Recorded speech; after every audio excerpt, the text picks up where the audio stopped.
Hello, everyone, and welcome to another exciting episode of Lorehammer tonight. I will be filling in for Mark, so I am Fuzz the Fuzz Haunter tonight. And with me, we've got Ursats, Christian, and Logan. What's up? Hello. Thanks for having us on your lovely podcast. Yeah, we're so great that I appreciate that. Yeah, I'm going to do my best to bring some honor finally to the podcast. Do it justice. Do it right this time. But on the reverse side of honor, we have the Night Lords tonight. Perfect answer. But first, we'll start off with some housekeeping. Ursats, if you want to take it away. Okay, Discord. So we've got a Discord. Things are going down. There's, I don't know how many channels now, like 15, 20 channels of everything, pets, even muscle boys, cooking. Things are going down. So yeah, feel free to join the Discord where things go down. Oh, and if you want to support us more directly, join the Imperial Tithe on Patreon. You get the ad-free version of the show for $2.50, and for $5 a month, you get the video version, so you get to see our pretty faces. And Chris has more details about it. Yeah. You also get access to the live chat room during the show if you join the Patreon, which is going off in the chat right now. And you can also call in at the end of the episode, so you too can be part of the legacy. The corrupt legacy of Lorehammer. You too can be immortalized on this podcast. Speaking of ways that you can be immortalized, we also have the Liber Malleus going on. There are ways you can buy into that by your Chaos side or your Loyalist side of Liber Malleus chapter. We just did a push-up contest. It was whoever can do the first video of showing 40 push-ups gets a free spot, and Vengeful Toasty won that on the Discord. There's going to be auctions. There's ways you can just straight buy in. There might be some more giveaways in the future. So definitely keep an eye out for that. You can join the Legion that is now divided. Who here has a spot? I know I'm on the Loyalist side. Oh, I'm definitely So you're leading the leading the chaos. Yeah. I'm also on the Loyalists as well. I guess I have to join Chaos now just to balance it out. Sorry. It isn't Star Wars, so we don't need balance, but I appreciate the support. Yeah. Well, let's get into this episode. We are doing the Night Lords in the 40k Warband era. So just a quick overview of this episode. We're going to talk a little recap about their history, the Long War, Black Crusades, Great Rift, Era Indomitus. We're going to talk a little bit of their organization, their homeworld and recruitment, Gene Seed, their combat doctrines, beliefs, appearances, and war gear.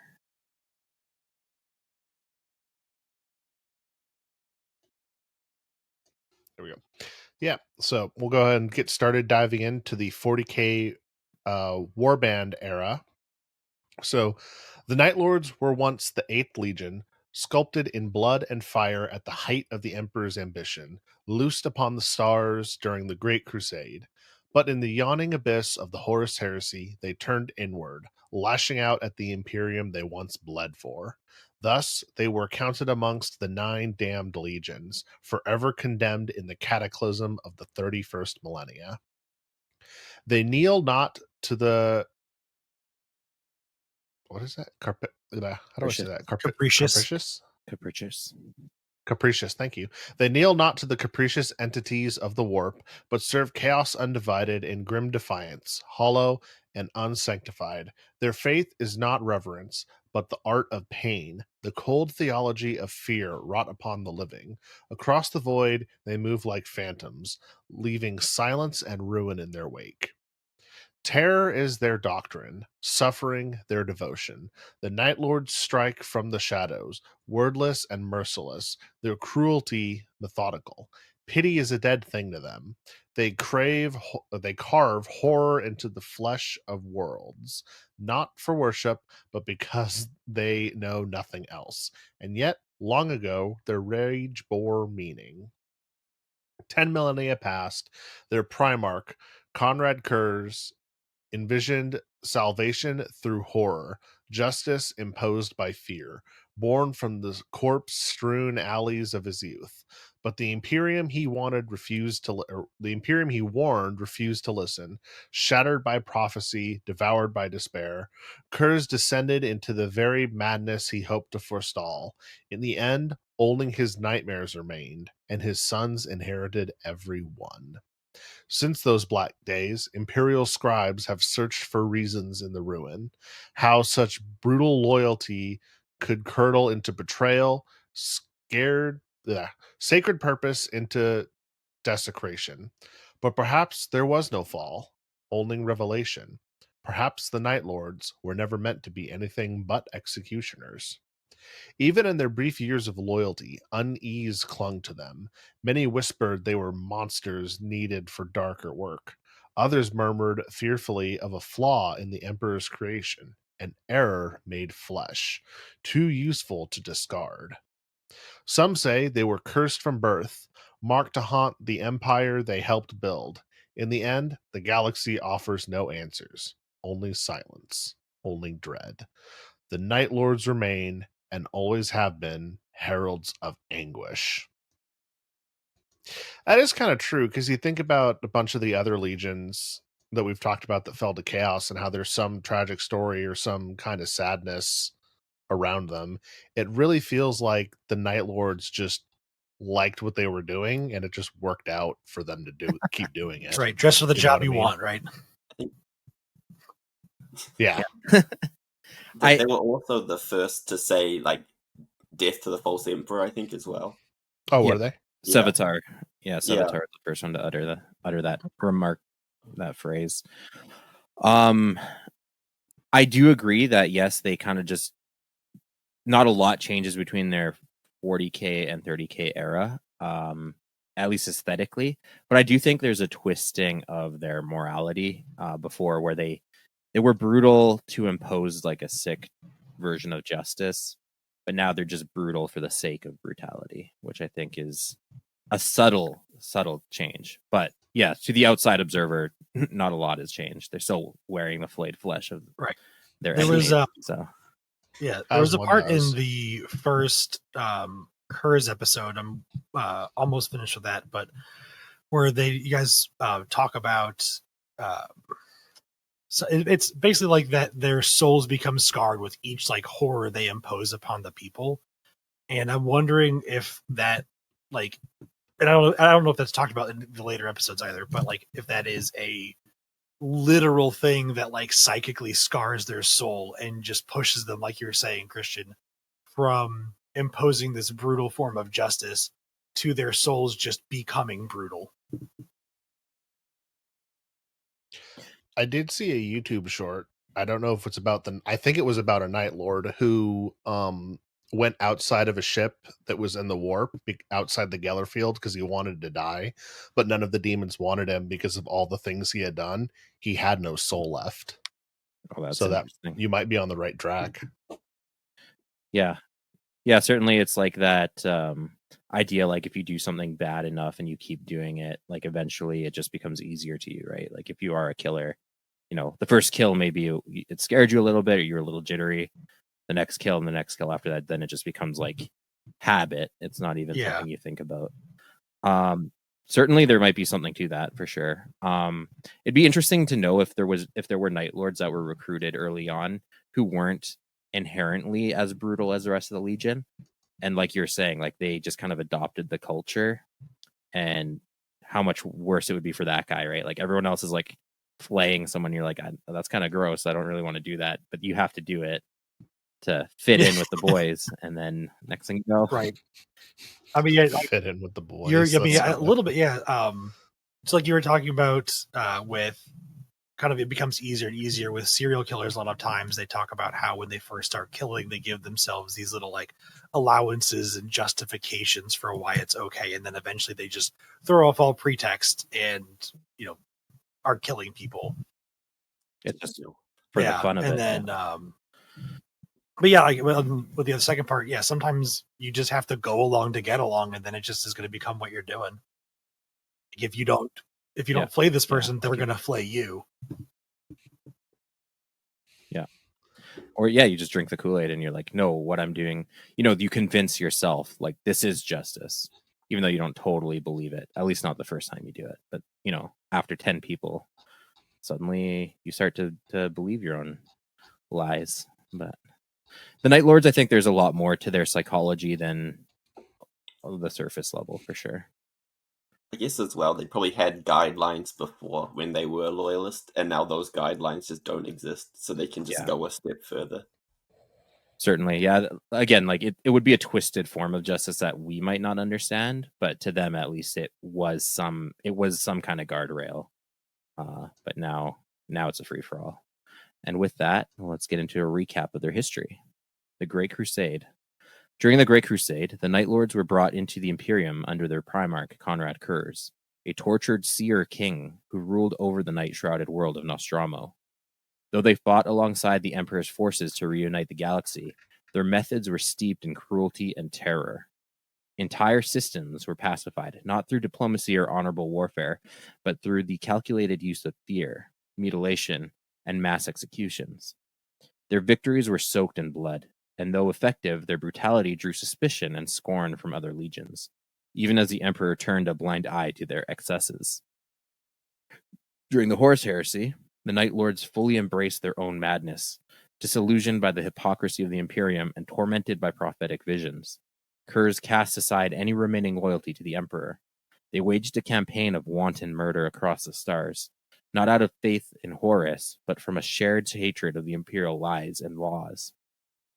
At Sagolsa, Kurz met his prophesied death at the hands of the Calidus assassin Emshen, but not before recording a litany of crimes meant to justify his actions.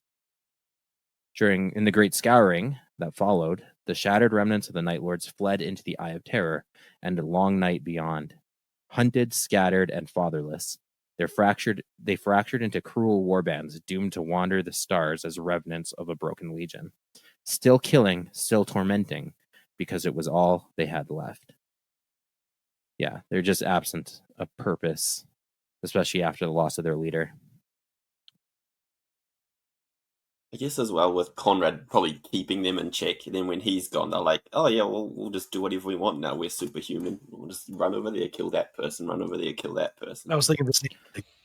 That's a crazy thing to think. He was keeping them in check. He was the last little bit of shred of direction that they had.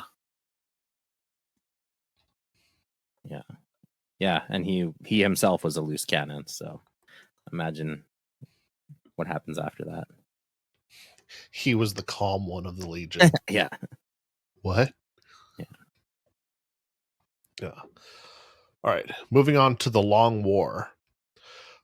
Across the eons, Night Lords have done more to traumatize the psyche of the Imperium than any other traitor legion. As the conflicts of the Era Indomitus intensify, the terror raids and cruel hunts of the Night Lords increase in frequency. Long scattered, they are uniting. Warband by warband, in the name of some dire cause. It can only spell doom for the worlds of mankind. The Black Crusades. During the 12th and 13th Black Crusades, the Night Lords emerged from the shadows, but not as allies of Abaddon, but as harbingers of destruction and dread. They struck where their presence sowed the most terror: isolated outposts, rear guards, and vulnerable supply lines. Though they cared little for the despoilers' grand designs, their attacks bled the Imperium all the same. Communications collapsed under their assault. Reinforcement routes were bathed in blood, and defenders left screaming in the dark. Their campaigns were not coordinated, but complementary, spreading confusion like a virus behind Imperial lines. Some Imperial commanders whispered that the Night Lords were the true architects of fear in those crusades, for their cruelty left deeper scars than mere strategy ever could. And as Abaddon's legions surged forward, the sons of Kurz watched from the dark, never pledging loyalty, but ever sharpening the blade. In the aftermath of the Great Rift's creation, the Night Lords' warbands were in their element as they began to launch more raids than ever before against an Imperium struck with fear and madness. They reaped a gory harvest from the Imperium's worlds and soon established a small empire amongst those systems that had been cut out from the Emperor's light. They struck an even more devastating blow against the Imperium when the warbands used demonic pacts to establish a safe passage through the Great Rift near the Corthine system. The passage was soon discovered by the Navigator Guilds, and several Imperial fleets were sent through it in a desperate attempt to reach the world of the Imperial Nihilus. However, when the fleets entered the tunnel through the Great Rift, the Night Lords attacked and captured dozens of Imperial vessels. This is kind of interesting because I know a lot of people joke about Raven Guard and the Night Lords, how they're both the emoest of emo boys, and they both like jump packs. But what the Night Lords are doing without a commander is exactly what the Raven Guard was doing during the Horus Heresy. They were just picking at the back line and taking out supply lines every chance they could. So it's another twisted parallel to a Loyalist counterpart. Yeah, definitely. Yeah, especially after the Raven Guard lost Korax temporarily, but still, yeah. It also aligns with their combat doctrines for both of them. They both kind of use stealth tactics. Obviously, the Night Lords use stealth up to a degree, and then it becomes fear tactics, but you still got to get close enough to scare people. And I like the implication that they actually do have some sort of like larger plot that's their own. Like it said, they don't give two shits about what Abaddon's doing, but that they're starting to come together in like more numbers and more frequency with their own, like almost like they have their own grand design, and they also with them establishing like that small empire I talked about in the Imperium Nihilus, like that they somehow actually do have like a cohesive direction. I use cohesive loosely because as much as the Night Lords can have it, but there is a plan. Yeah, more cohesive than they Exactly. had been for a long time. Yeah, it is a really cool element, and the fact that they are kind of these rogues amongst rogues. I mentioned in a previous episode how they're like almost a truer element of chaos in the sense that they're more chaotic, like ungovernable, leaderless. But they are seeming to collect together, whether that is by some grander design or by maybe a specific leader, or maybe it's just happenstance that they all kind of share a similar set of objectives that draws them naturally together. Like it would not have surprised me at all to read that they attacked like the forces of chaos with the same frequency they attacked the Imperium. Very much like if they were following Malal or closer aligned with that. Yeah, certainly. The other interesting thing that I don't like, only because it seems out of character for them, but can make sense if you take it from the perspective of allies of convenience, is making pacts with the demons. Again, they don't serve chaos, but I could see them definitely striking a deal that will advantage them. So yeah, typically Night Lords aren't in the business of cavorting with demons, but I guess there could be some of that foresight as well from Conrad. Like someone, I know because the Night Hunter has it as well, where he has Conrad's foresight. So they could be in this kind of play where they've decided to take over a whole, or not a whole system, but a small amount of system. That's also weird. I thought making like a base almost. A group of like maybe when like Kurz died, kind of like how like when sometimes when the Primarch dies, it sends like a psychic thing of some sort out to the rest of their people. Maybe like when Kurz died, it sent out like one very specific glimpse of a vision to every Night Lord, and so that's what's kind of holding them all together. Yeah, definitely interesting. I mean, I've never heard anything go through it, but there's in the Night Lord's little book series, there's a bit where they do meet with Abaddon, so there could be some like, oh, if you help us do this thing, then yeah, go do whatever you want over there. Okay, kind of deal. Don't fuck with me, and I'll leave you alone to just go be weird over there. Yeah. It's like I guess making they friends need with the it. quiet kid in class. You just Yeah, want to be yeah. on his side when things go down. Here's a group of skin. They need the skins to continue on, so you can take over this system. There's enough skin there. There's your payment. We'll sort out the main battle over here. Well, I guess we'll get into the era Dominus. The coming of the Great Rift was a dirge the Night Lords had long awaited. As the Imperium shuddered, and tore itself as under, a night fell, one so deep it smothered half the galaxy. The Imperium Nihilus drowned in void black silence. Severed from the Emperor's light, the other half, the Imperium Sanctus, flailed blindly in panic and fire. Into this bleeding wound crawled the tattered remnants of the 8th Legion to feast. No longer mere ravengers, scrapping by on scavenged arms, the Night Lords thrived amidst the corp light of a dying empire. Planets bled dry beneath their claws. Minotaurian worlds were raised, the screams of the dying echoing through discreet cathedrals. I guess like a cathedral.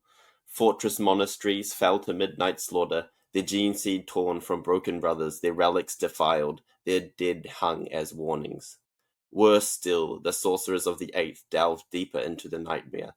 They found a new sympathy in suffering. Thousands of astropaths mutilated in unholy ritual, their agony forged into siren calls. With these, the Night Lords lured Imperial ships to their doom. Entire planets became altars of fear.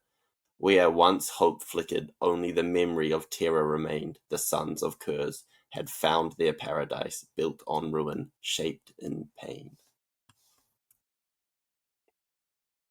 I was going to comment as well that it did talk about in the last section about the system turning black. I thought maybe it was just like a loss of communication, but it looks like it was full on darkness, which is interesting.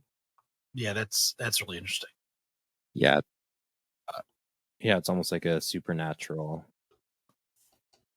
element as well. Yeah, like maybe with some of the demon forged power, with those demon packs that talked about. I like the part where it also talks about the how they use the astropaths as like a lure to lure in other ships.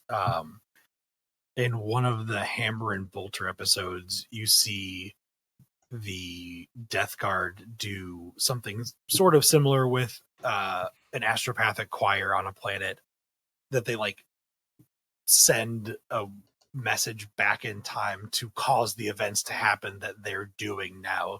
So just like the idea of using of using the astropaths and the choir as some sort of tactical thing in general, I have been finding really interesting to see that more and more. Yeah. It's almost like the lure of an anglerfish. Mm-hmm. Like a little light that baits Yes. you in. Yeah. I was thinking more kind of like a siren. Or instead of it's pretty lady, it's a bunch of Astropath. screaming Or maybe- flickers. yeah. I don't know. Maybe that's hot to them. I don't know. I mean, maybe Astropath. maybe we're overthinking this, and it was literally like a siren, like an SOS distress siren calling the ships in, and then they Oh, that siren. Yeah, maybe. just imagine again. Just screaming. Help! Just this skinless form in the warp that's the astropath after the Night Lords got him, just screaming literally into the void. That's funny. What a terrible time to have an imagination. Right. Just mentally pick. Right to bed after this episode for everyone. Oh, I still got half the day left, so that's fine. Right, yeah, you're the lucky one. Score. All right, so their organization, or possibly lack thereof, where other traitor legions cling to fragments of brotherhood, the Night Lords have lost even that. They are alone and proud in it, their bonds dissolved by bloodshed and time. Cruelty is the only kinship they know. Within each one festers a solitary hunger, to outdo his brethren in pain dealt, terror sown, and trophies claimed. They do not fight for chaos or for one another. They fight for fear. They fight for the echo of a scream that never ends.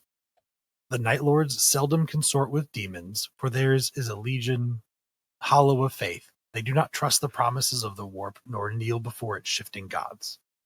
Only the Furies walk beside them, beasts of chaos undivided, drawn by the same joyless hunger for blood and fear that drives the sons of Kurz ever onward through the dark. Okay, so they do, just legitimately, like, they don't trust anyone with power, and I wonder if this stems from Kurz sort of like seeing the Emperor, like in that beginning, as less than a divine being, and so they just don't. They're basically, I guess, like agnostic, for lack of a better word, or that's probably the best. The edgy atheists. Well, I wouldn't say atheists, because they know that these literal gods exist. Sure, but do they consider them gods Also, or just warp entities? Are they just other creatures that you shouldn't trust? And they are right for not. Oh, sure, that is. I mean, kind of have to be an idiot to do that. So I guess they probably do see them for what they are, like you said. Yeah. Like they know true. They're powerful, horror, but so not they divine. know.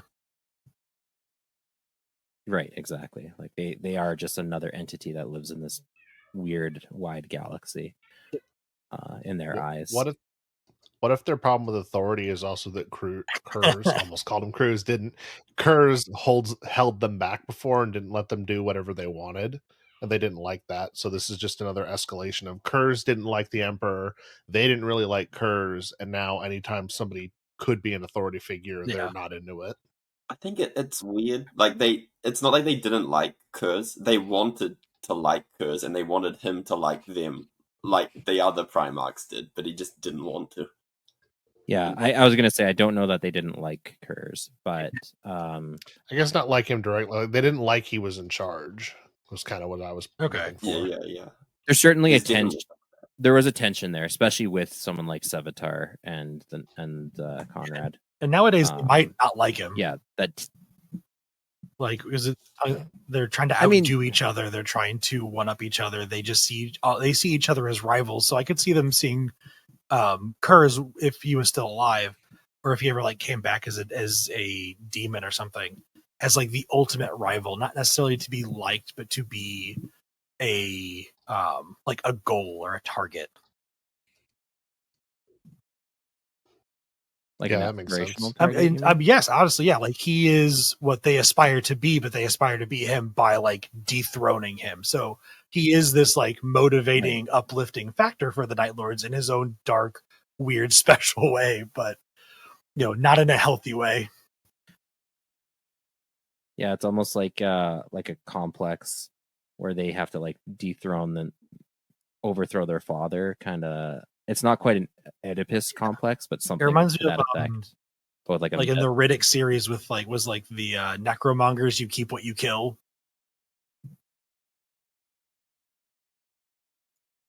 Yeah, if you can. It's my legion now. I killed him. Yeah. There's probably a whole lot of psycho conditioning as well, like more so than other legions, I think. Heavy emphasis on the psycho part of that conditioning. Yeah, true. Yeah, I do wonder when they recruit, though. Again, like we're looking at a very broken legion, and do they still practice a lot of the things that typical indoctrination would happen through? So yeah, like the original legions would have been psycho indoctrinated like anyone else, but at this point, like do they even care to like indoctrinate someone, or do they just like learn through just existing, what the legion's beliefs and is about? Like do you need to psycho ingrain that into someone, or you just kind of like let them loose and see what happens? I could see that being the way for all of the traitor legions to a certain degree. Like they're not gonna raise their aspirants the same way that the loyalist legions and the chapters do. They're gonna put their own weird, demonic, brutal spin on it. Like I'm sure the World Eaters, are going to have their own form of psycho indoctrination. I mean, they use like the butcher's nails and stuff. So whereas the Night Lords, maybe their form of psycho indoctrination is kind of like what I was saying earlier, you inflict this horror on somebody, or we're going to inflict it on you. And then they do it so many times that it just becomes normal. They become numb to it, and that's just the way of life for them. Yeah. Yeah, and it could even be like in a pre-Night Lord state, like to even become an aspirant, you have to butcher people and like just engage in slaughter and just psychotic behavior. Yeah, who knows how their recruiting process goes. Yeah, it is very vague for all the Chaos Legions, so you can only just speculate for each one, and there's subtle variations, like you were saying. But on that note, let's carry on with their pseudo-organization. First up, we have the Chaos Lords. Chaos Lords of the Night Lords Legion are the undying nightmares that lead their warbands through shadow and slaughter, each one a tyrant forged in the crucible of fear and blood. These warlords rise not through honor or loyalty, but through treachery, brutality, and the sheer depth of their cruelty.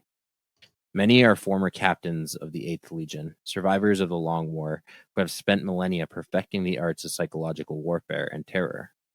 They are clad in ancient Baroque power armor, draped in the bones of the slain and cloaked in darkness. Some whisper that the void itself recoils from their presence. Unlike Chaos Lords of other traitor legions, they seldom worship a particular chaos god, instead walking the bitter path of damnation alone, driven by rage, sorrow, and the haunting legacy of their dead Primarch. Each commands with absolute authority, ruling over raptors, warp talons, and murder cults with an iron grip.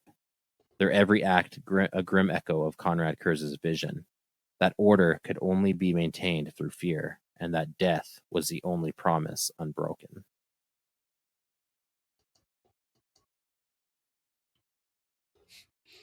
Super edgy.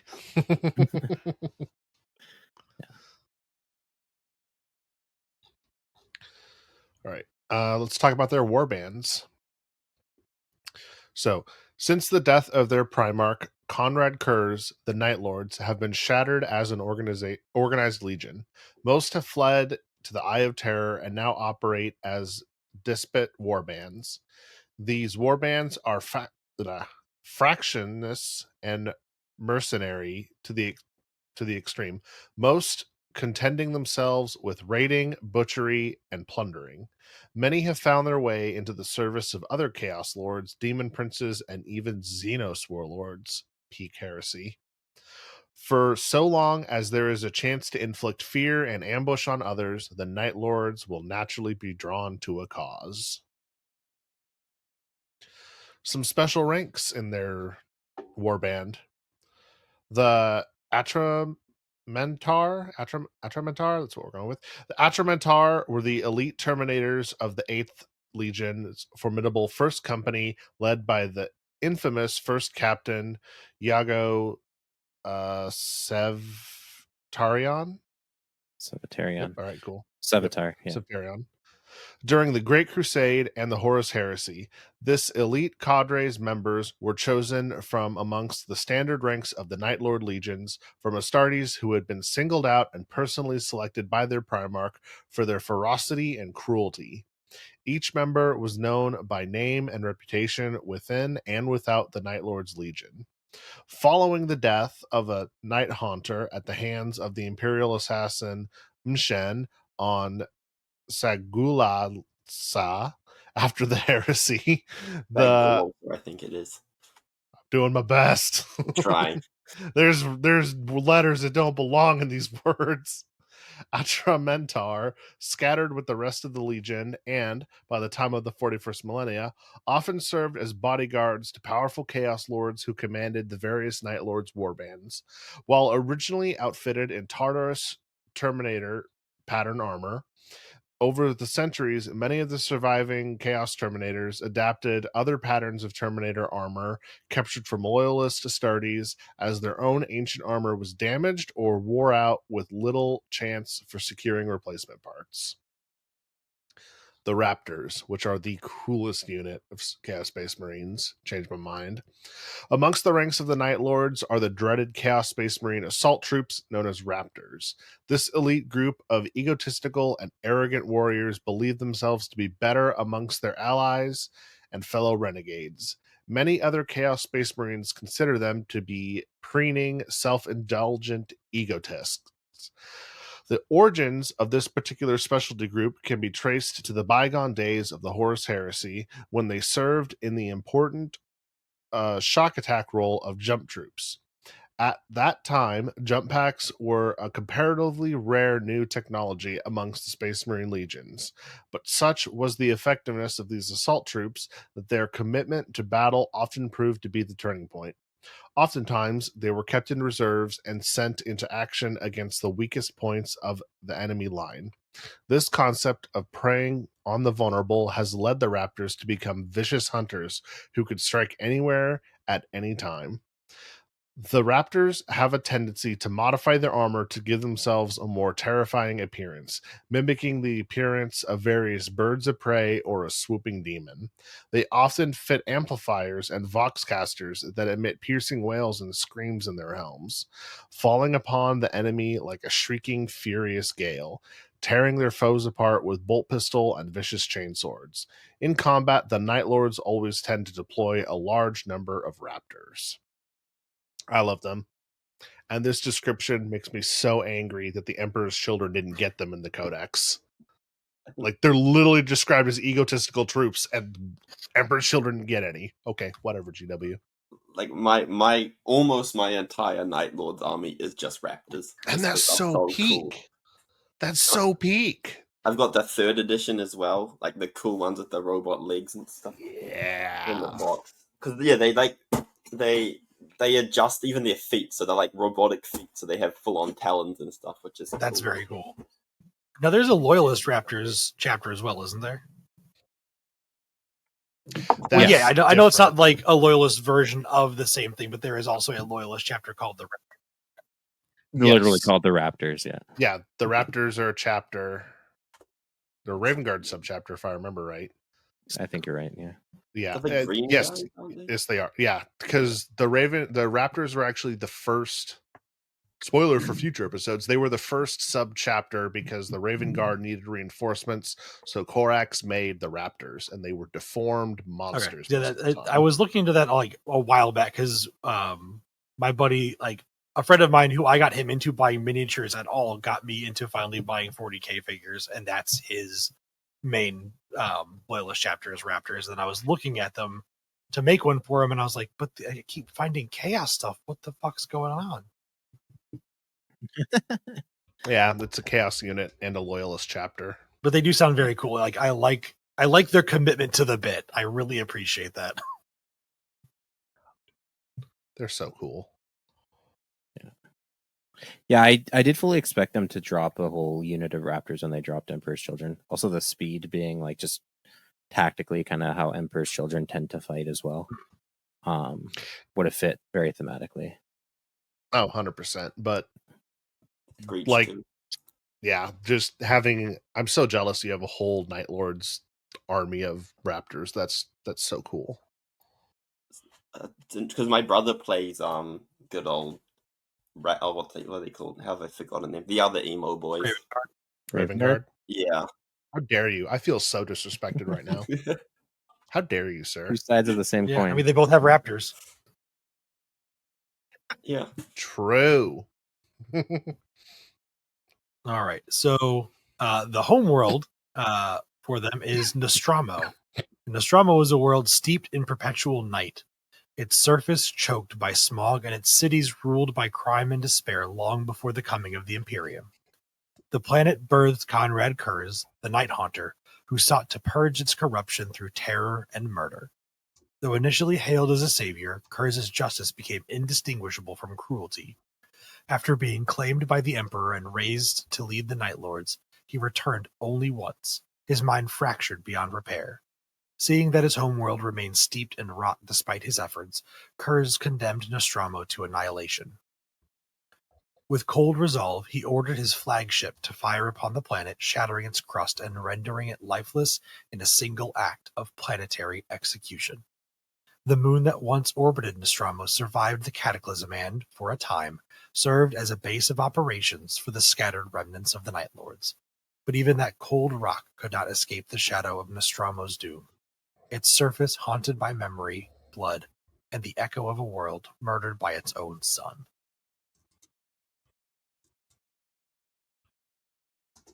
Yeah, like... Yeah, you have another homeworld of Chaos Primarch that they've annihilated. Seems to be a theme. Yeah. Well, when you misbehave and send him to the room doesn't work, you take away the room. Remove the whole room. Yes. I punish my children by knocking down my house. Yeah, I'm imagining Kerr's up on the spaceship getting ready to exterminate his planet, just being like, this is why we can't have nice things. This is your fault. Right. You're making me do this. Oh my god. I can't believe you make me do absolutely this. that abusive father. Why are you making me cut your skin off? Nobody gets a house. Why are you making He's just peeling somebody. Like, this is all on you. This hurts You me did more than it that. hurts you. You chose this. Yeah. As he's playing you alive.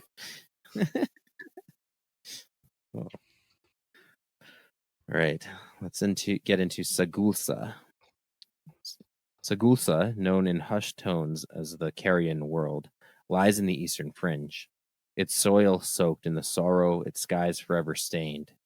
When Nostromo was reduced to ash beneath the Imperial fire, Conrad Kurz drifted like a broken specter until he found Sagulsa, a world barren enough to match his desolation in his soul. There he wove a new layer of grief and vengeance. From this desolate throne, the Night Lords unleashed a genocide so vast it rendered their former atrocities whispers by comparison. Once a quarry world, clinging to the edge of the Imperium, Sagulsa was bleak even before the heresy. A realm of stone, silence, and dust, the Night Lords brought it into compliance, not through diplomacy, but devastation. They shattered its cities, enslaved its people, and flayed obedience into the bones of the survivors. Along the tithe road of the Thrama sector, it served as both tributary and sacrificial altar, offering flesh to the sons of Nostromo in exchange for protection that was indistinguishable from torment. During the fires of the Horus Heresy, Sagulsa became a graveyard for brotherhood. There, two Primarchs met beneath a failing sun, Lionel Johnson and Conrad Kurz. Each came with a chosen champion, Corswain and Alajos of the Dark Angels, Sevatar and Shang of the Night Lords. What began in brittle civility unraveled into fury when Kurz mocked the lion. Words gave way to ruin. L. Johnson struck first, an act called dishonorable by some, necessary by others. Kurz responded in kind, nearly throttling the life from his brother. Only the blade of Corswain saved the lion, severing Kurz's spine in a desperate act. Alajos fell soon after, his head claimed by Sevatar. Reinforcements poured in as the earth split with war cries. Bloodied and spent, the Primarchs were torn apart by their own sons. Thunderhawks lifted the survivors away into the burning skies, but Sagulsa remembered. Years later, drifting through the void in a coffin of silence, Kurz was recovered by the ill-fated freighter Shelderon. Its crew knew not what they carried. Only one would live to witness the Night Haunter rise again. The ship was redirected towards Sagulsa upon its grim soil. Kurz waited in the dark. In time, Talos Valkyrin, the First Claw, arrived, summoned by whispers and the scent of doom. At their master's command, Sagulsa became the heart of the Night Lord's bitter empire.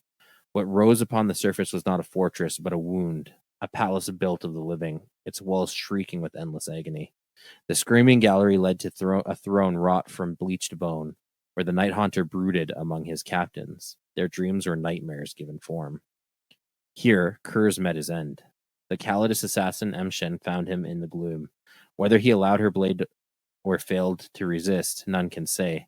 His corpse fell in silence, but the echoes of his death still howl through the void. The Imperium could no longer abide the horrors birthed from the Carrion World. A crusade was summoned, not of one chapter, but many.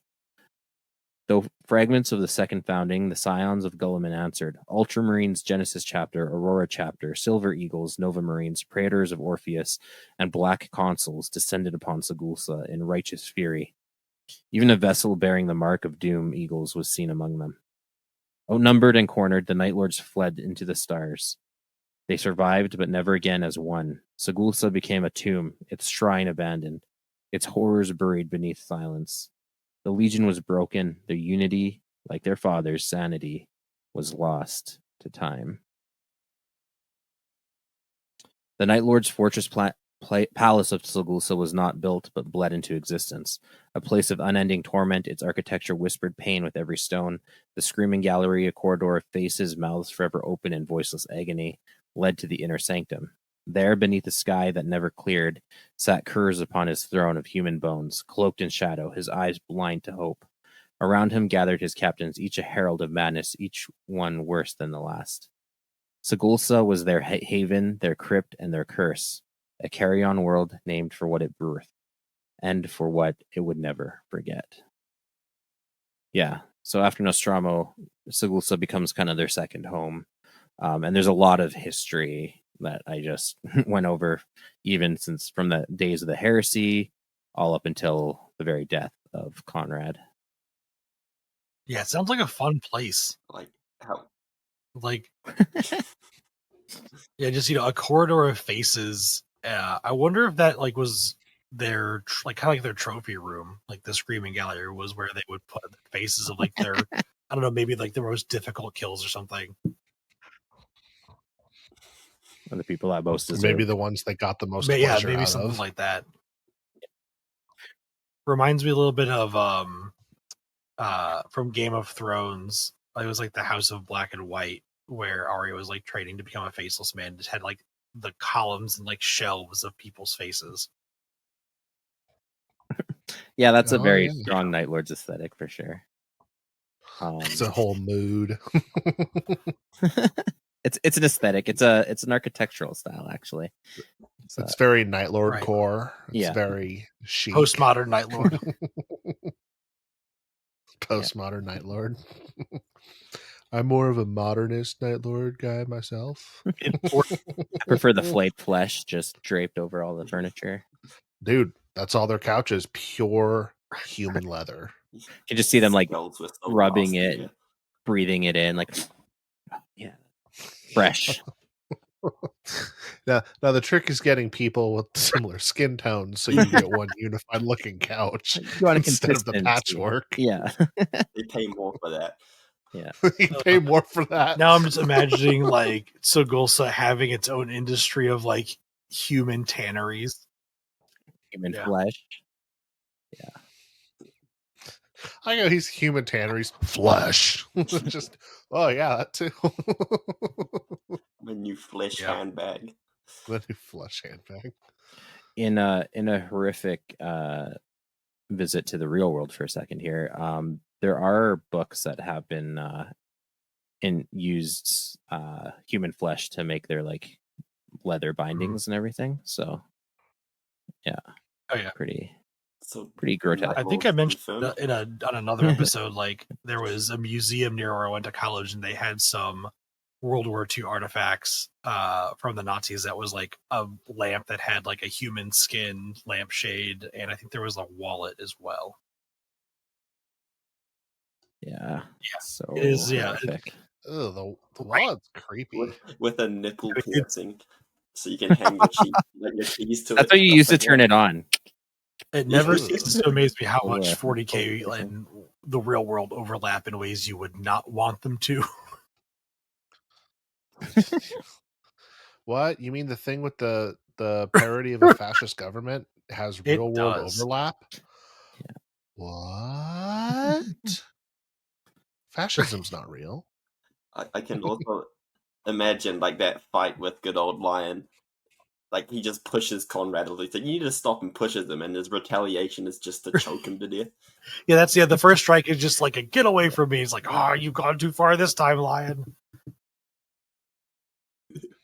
That's it. I don't know why. I always pictured that it was pocket sand, not an actual push. The lion just throws pocket sand at him. Pocket sand with a deep voice. And he's so offended by the pocket sand, he tries to choke him like Homer chokes Bart. Oh my god, that'd be an Yeah, amazing right. piece of fan art. Is Courage choking the lion, and yet it's all of the Simpsons. Just like really For all of our tall artists point there. listening, do Yeah. that for us. Post it in Discord. But other than our jokes, let's talk about how people get recruited for this. You know, because if wallet lamps don't sell you, I don't know what will. So, the Night Lords once recruited from the wretched and the desperate, those who had known nothing but suffering, cruelty, and fear. On Nostromo, their now dead homeworld, potential aspirants were taken from the darkest depths of the Hive cities, chosen for their ruthlessness, their cunning, or capacity for violence. Really quick, when it says ruthless, cunning, or capacity for violence, my brain is going, okay, so that you could pick a politician because you're ruthless and cunning. You don't have to be violent. They'll teach you the violence later. Or they'll just use other people to commit violence. Yeah, there you go. Yeah, that's where all the Chaos Lords are. They're politicians. Yeah, the funny thing is they all are. They're like all nobles and politicians and stuff, all the captains. True. Yeah, Yeah, so there maybe you I'm go. not far off. We love that. Most were orphans, murderers, or enforcers, children who would kill to survive. The process was brutal and unrelenting, for only those already twisted by their world could survive what followed. These recruits were shaped into the image of their Primarch, Conrad Kurz, who believed that justice could only be enforced through terror. Their transformation into Astartes did not redeem them. It merely gave them structure and purpose to their inner monstrosities. After the heresy and the destruction of Nostromo, the Night Lords' recruitment became sporadic, desperate, and vile. With no stable homeworld, they began stealing potential candidates from conquered worlds, forcibly converting captives or training children raised in the wake of their atrocities. These new aspirants these new aspirants are often raised aboard their warships amidst death and cruelty, growing up steeped in horror until they become numb to mercy. The gene seed implementation process continues, but without the oversight of the Imperium, it is erratic and often fatal. Still, those who survive emerge as true sons of the Night Haunter, dead-eyed, wrathful, and utterly shaped by the nightmare of their birth. Each new Night Lord is a child of terror, born not to serve any higher purpose, but to simply continue the cycle of suffering. I'd like the award of most abusive legion to go to. It is pretty much what we had talked about earlier that we kind of surmised is they take you and they just make you do these atrocities. They steep you in their terror and their horror and their violence and their fear. Like, you already like killing. We'll just make it easier for you to kill people. I don't even know if they liked the killing because they were just kidnapped. Honestly, it seems like it's there. the legion of generational trauma. Like they take these, like you said, they take these kids that are in the wake of their conquered worlds and have seen what these guys are going to do to people and have done to people. And then like, okay, now you're going to come with us and we're going to teach you how to do that too. Like, that's just terrifying. Yeah, it's tragic. Go ahead, Christian. Tragically, again, it's not so far removed from reality. I mentioned before the concept of Janissaries being kidnapped from enemy Southern European populations and then being turned into soldiers to fight against their own people. And also happens a lot in a lot of African civil wars, like in the modern era, like in the Congo and things, with child soldiers. The very people that like murdered and raped your village will recruit you as a soldier to fight for them. It's pretty horrific all around. What's that called? Like when you get kidnapped and you eventually start liking the person that kidnapped you. Stockholm syndrome. Yeah, that I guess like it's rampant in this this idea. Yeah, I certainly. wonder how long you're exposed to that trauma before you forget what a normal life is Yeah. like. I guess it's so dark as well that time just doesn't work the same. So it's probably Oh a yeah, you lot don't for really have us anything to mark the passage of Yeah. time in theory. And I mean, you know, with it being, you know, Astartes and their level of technology and stuff, you know, it could be a decade of dealing with this trauma before you finally become, you know, like a full Night Lord. Because it looks like it doesn't really matter if people die. Like as long as a small amount Yeah. make it, that's fine, kind of thing. Well, we'll get into the gene seed. The gene seed of the Night Lords is disturbingly intact, an eerie remnant of what was once noble. Of all the traitor legions, their bearers the fewest marks of physical corruption. Before their descent into darkness, the only outward sign of deviation were ashen skin and abysmal black eyes, traits that grew more common after the integration of the sorrowful genetics of Nostramo's broken people. It is a bitter irony that these sons of terror remain largely untainted by mutation. Some whisper that their gene stock was unusually stable, while others claim their refusal to blind themselves to a single chaos god has preserved them. Yet the truth lies deeper, buried not in flesh, but in the fractures of the soul. For the truest legacy of their damned father is not a physical one, but a psychological.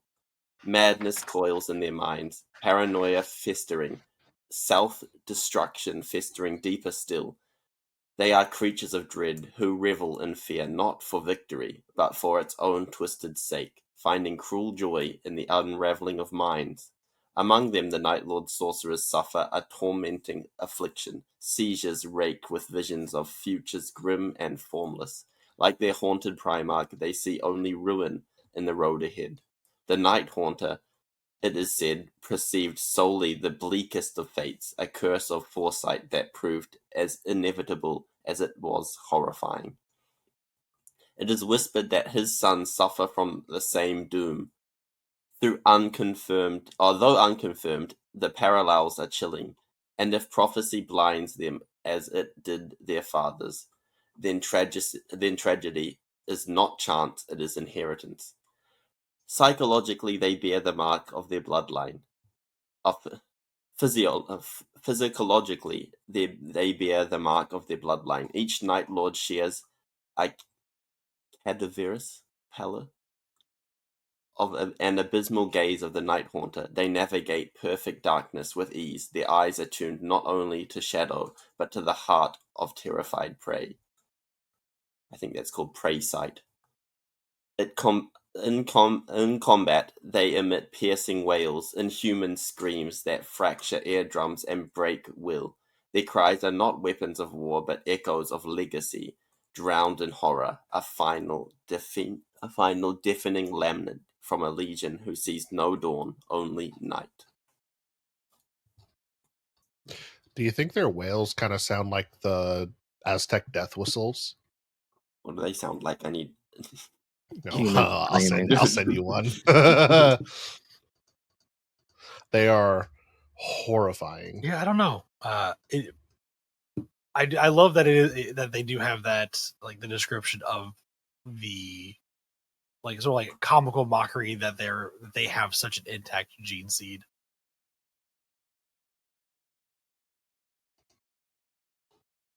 I guess they just don't recruit as much. I'm guessing, like, my feeling is they prefer to just die out as a legion rather than continue on.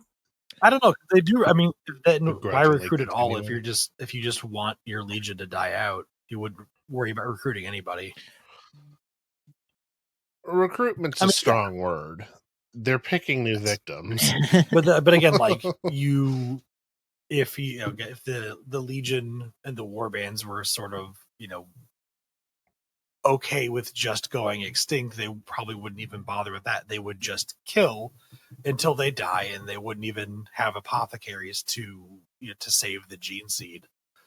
Like, I do think that they want to survive, and that they want to continue this legacy of Propagate. cruelty, and they want to propagate, because that is also something that a lot of like psychopaths, serial killers, torturers want to do is they want to make their victims in their own image in a certain way. And so I think this is kind of that psychology going into the Night Lords, that they want to. Yeah, I would also. Yeah, this is how they want to spread. It's another way for them to spread their terror, is to make more of them. Yeah, I would be hesitant to apply a single psychology to all of one chapter. So certainly there might be a Night Lord or Night Lords who do just want off this never-ending cycle of abuse that is the galaxy. But yeah, like you were saying, I'm sure there are others who think very differently. They all have like and this goes for every legion. Like there are individuals within the legion that share general ideals, or even might go against those ideals, but they are still individuals. So I'd be hesitant to paint all of one group with a single brush. The other thing too, just on their gene seed, certainly I think their hesitancy to engage with the warp also probably protects their gene seed from corruption. A lot of the other legions who are obviously like completely, enthralled with the chaos god, start to suffer its degrading effects on their flesh as much as their souls. And I think the Night Lords, because they at least, maybe they hollowed their souls out, they're not cavorting with chaos to the degree that it's irradiating their flesh and their gene seed, which maybe helps to keep it more pure. I guess they have those undivided like demons walking around with them as well. There may be some form of protection on that side as well. Maybe, I don't know, because I feel like it might forestall it a little bit, but they still are in the warp so much. I feel like that should do it, but you know what it is? It's Night Lords cooties. They've got cooties. Yeah, honestly, that would, because like, was it you, Logan, who said earlier that there was the Night Lord that the demons didn't even want them? Like they're just so. I think it was a raptor. I think it was a Night Lord. Yeah, just raptor. like that their soul is so corrupted that maybe like the warp's like, I can't do anything here. Well, it's not even that it's corrupted, because we've talked before that the chaos gods want to eat the soul. He's done so much that the soul is gone. It's been eaten, which kind of actually matches with the dead eyes inside, because they literally are dead. Yeah, that's more what I guess that's more of what I was getting to, is I guess not that it's corrupted, but there's no soul to corrupt, so it can't get to the gene seed.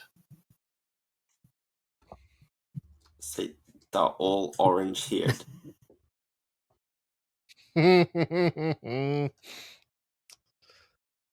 There's also a South Park episode about that. Yes, that is quite the episode.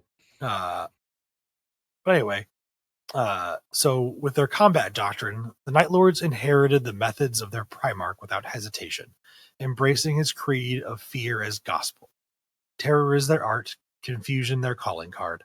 When they descend upon a world, they first silence its voices, severing communications, replacing every signal with tortured screams and maddened whispers. Then the slaughter begins, slow and deliberate, a cruel performance in blood. They do not seek worthy foes. Instead, they hunt the weak, the desperate, and the frightened. Rarely will they stand against a force capable of resisting them. There is no mercy in their hearts. Surrender is no sanctuary, only a slower, more painful end. Mutilation is the answer to pleas, and death is always certain. The Night Lords march without cause. They do not kill in the name of gods, nor crusade for belief. Whatever notion of honor they once held was long since devoured by madness and time. Now they are nothing more than scattered beasts in the skin of men, warbands of butchers with no code but cruelty. Yet they remain masters of shadow. Stealth is second nature, a predatory instinct as old as their legion. They slip unseen through the dark, using silence as a weapon. And then the torment begins, the cruel hunt, the dread games, driving their victims mad with anticipation before the killing blow falls. When the moment comes, it is swift and devastating. Ambushes are sudden and merciless, designed not simply to destroy, but to fracture resolve. Chaos is their element, confusion is their blade, and in the midst of horror they thrive.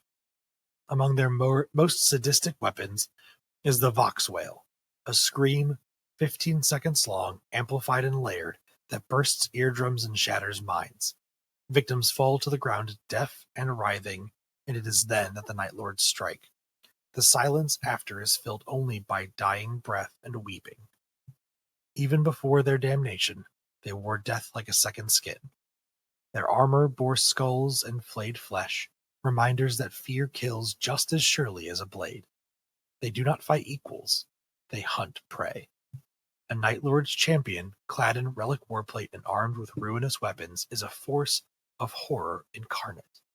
Since the heresy, their warbands have drawn more raptors than any other legion. Echoing the tactics of their cursed Primarch, they fall from the sky like nightmares made flesh. Their shrieks rend the heavens, and even the bravest falter beneath their claws, just as the Night Haunter once foretold. Yeah, I like that they're hunters, but they're opportunistic, the most opportunistic hunters. Like I said, they don't go for the strong, they go for the weak, they go for the vulnerable, which is very effective. But I imagine like I don't want to say easily scared, but like it talked about in the Sigulsa section, when there is a force that they know will be even remotely a match for them, they're going to run away. I wouldn't say that they're scared. I think it's more a practical calculation. They don't believe in honor, so they have nothing. They're like, we're not going to die for what, right? It's better to retreat, survive, and strike later than, have some glorious last stand that no one will care about. And like a lot of predators in nature, if you do put up a fight, they're like, is this risk worth the reward? And I think that very much falls into that pragmatism of them. Yeah, certainly. It also kind of lends to their scariness. Like they're kind of a scary story legion if you think about it. And if you shine your light, the monster is going to come get you. Well, if you're alert and paying attention, they're not going to fight you because they don't want to fight you in a fair fight. They want to stab you in the back. So if you see them, they can't hurt you, kind of thing. I mean, clearly they can, but I know what you're saying. Yeah, if they think you're going to put up too much of a fight, they might just go find a weaker target. Yeah, exactly. And keep in mind, they are still Space Marines. So, like, a single guardsman pointing his lasgun at you isn't going to be a deterrent. Like, you're looking at another Space Marine force. Yeah. Yeah, I was going to say a squad of Astartes staring right at them. They're like, I don't know if we want that smoke. I guess they probably want that fear too. Like if they stand a chance, there's less fear. Whereas if they don't have a chance, then that fear is coming and they have a bit of fun. And I wonder how that works with the Raptors, because it talks about the Raptors being so egotistical and like always thinking that they're better than everyone else around them. But then, if they're face to face with a Space Marine, like, I'm gonna bail. Yeah, again, it's all relative, right? Like, it doesn't mean, just because another Space Marine shows up, the Night Lord will just run away. The Night Lord has to believe that the Space Marine that they're going to face off with is as good as or better than them, right? So and especially if you're egotistical, you're like, if you're just like looking model to model, yes, 2 Space Marines should be about the equivalent, capabilities. But there are variations within Space Marines. So yeah, I totally could take this guy. It's probably their thought process. Even in a one-to-one. Yeah, like comparing the lore and the story 40K with like tabletop 40K, you can't really do that when you're thinking about this. Yeah. To kind of double nerd, another character from another franchise that's super egotistical is Starscream in Transformers, but he's also a massive coward. So maybe the Night Lords are also massive cowards. They don't want the fight because they're afraid of the big fight, and that's why they're big, scary Space Marines all the time. Because deep down, they're scared little children. And that's why they have to inflict fear on others. Fly around as well. What was that? I wouldn't. Everybody talking at once. Certainly Starscream, I think, is not a bad comparison, but I definitely don't think they are. again, is it cowardice or is it pragmatism? Is it like even modern military tactics? Like you're an idiot if you're looking for a fair fight. You want to have superior firepower and superior everything, right? Like you want to overwhelm your opponent. You're not looking to give them a chance to beat you. That's not even in the equation. Yeah. At least not if you're smart. No, I thought Starscream was peak, and then I saw a chance to slander them. So definitely. Like this is making fun of them. A lot is fun. But they are definitely it is a smart thing, like you said. Like it is smart tactically to strike where they're weakest, strike where they're vulnerable, inflict the most casualties on them with taking the least damage yourself. Even if and I do like that Starscream analogy for a few reasons, actually, Logan. Like, if you put Kurz sort of as Megatron and all of the other Night Lords as Starscream, because, like it says, the other Night Lords are always trying to one-up and overthrow each other, and that's exactly what Starscream is always doing to Megatron. Yeah, exactly. I like that feel we like all his voice at one point as well. Yeah, I like that Starscream's voice on everything would sound like one. I do like that. I'm not gonna lie. I like that we all have the shared language of Transformers, even though we don't really know each other that well. But we all Transformers is peak. I mean, I had a Starscream on my desk. I don't know where I put him, but I've got some on my desk right now. Oh, so good. Oh yeah. Transformer podcast when? I'm not kidding. Don't have the time. All of us need. We all need more side projects, don't we? Yeah. Transformers Hammer podcast coming soon. With South Park and Simpsons crossover. Yeah, with South Park Simpsons crossover. Pick a lane. All right. Jack says 40K is better than Transformers. You shut the hell up. Absolutely. Can we ban him? Mods. Don't let him call in. This is the last Night Lords episode. Don't let Jax call in. That's his punishment for this. It's slightly marginally better than getting flayed alive, so he should be grateful. Yeah, he should be grateful. Right. Let's get into the beliefs of the Night Lords. In the malignant storms of the Eye of Terror, innumerable horrors dwell. Nameless demons and void-born beasts, soulless corsairs and aberrant Xenos. But few inspire dread so pure and paralyzing as the shadowed remnants of the Night Lords. Their fallen Astartes birthed in blood long before the heresy are not merely warriors, they are the echo of fear made flesh. For millennia they have stalked the stars, perfecting the art of despair and agony. And as the centuries slipped into nightmare, their malice only deepened, festered, and rotted. The Night Lords do not kill for gods. They do not kill for glory, they kill because it is in their marrow to do so. They kill to watch hope shatter in trembling eyes. They kill slowly, deliberately, drawing out screams until breath fails and silence falls. It is not war they wage, but ritualized butchery, an unholy theater in which fear is both weapon and offering. No honor binds them, no mercy tempers them. They are cruelty unchained, and their laughter is a dirge in the ears of the dying. Cowards call them opportunists. Survivors call them monsters. However, wherever vulnerability festers, on the edge of empire in the forgotten reaches of space, the Night Lords descend. Theirs is a strike unseen, the death that comes in darkness. They cripple systems with terror alone, rendering defenders too broken to stand when the true assault begins. When the blood dries, what remains are messages carved in flesh, warnings written in screams, a legacy of mutilation so that others might learn too late what walks beneath the stars. Though they offer their blades to warbands and raiders, their loyalty is a lie.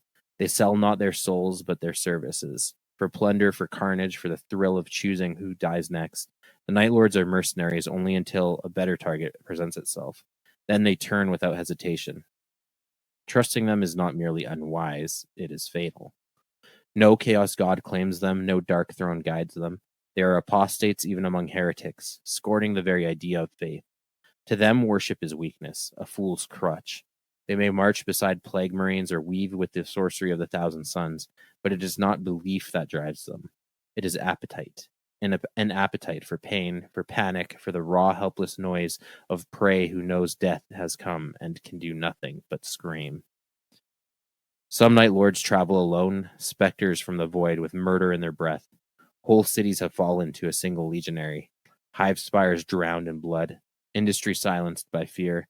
Generations extinguished like candles in a hurricane. In their wake lies not victory, but the stench of ruin and the silence of graves. No plea moves them, no alliance hold to them. They strike without warning and vanish into shadows, only to turn when wounds have scabbed over and the survivors dare once again to hope. They take no pride in fair combat. The strong are bypassed. The brave are avoided. It is the child, the infirm, the defenseless whom they favor. And when resistance finally rises, the Night Lords have already feasted. The battle is long over. The horror remains. There is no honor among these fallen sons of Nostromo. Their lineage is one of rot and ruin. Their Primarch a prophet of terror who abandoned his own humanity. From the abyss of that murdered world, they emerged as killers without conscience, criminals elevated into demigods of slaughter. The Imperium once sought to tame them, to make them servants of order, but the darkness in them was older than the Emperor's light, and deeper than any oath could reach. Now they serve only the voice within, the whisper that urges them onward, to torment, to maim, to silence and destroy. They do not fight for chaos. Chaos is merely the sea through which they drift, a tide to ride while the screams of the innocent chart their course. To encounter a Night Lord is to witness the end of reason. To stand before one is to see hope evaporate like mist in a rising sun. They are not soldiers, they are not brothers, they are the long night come to claim its due, and in their eyes no stars remain. So the audio listeners got to miss, but when you read the part where it said the strong are bypassed and the brave avoided, I just went, what? Yeah, that's what I said. They're cowards. Change my mind. Let's go. I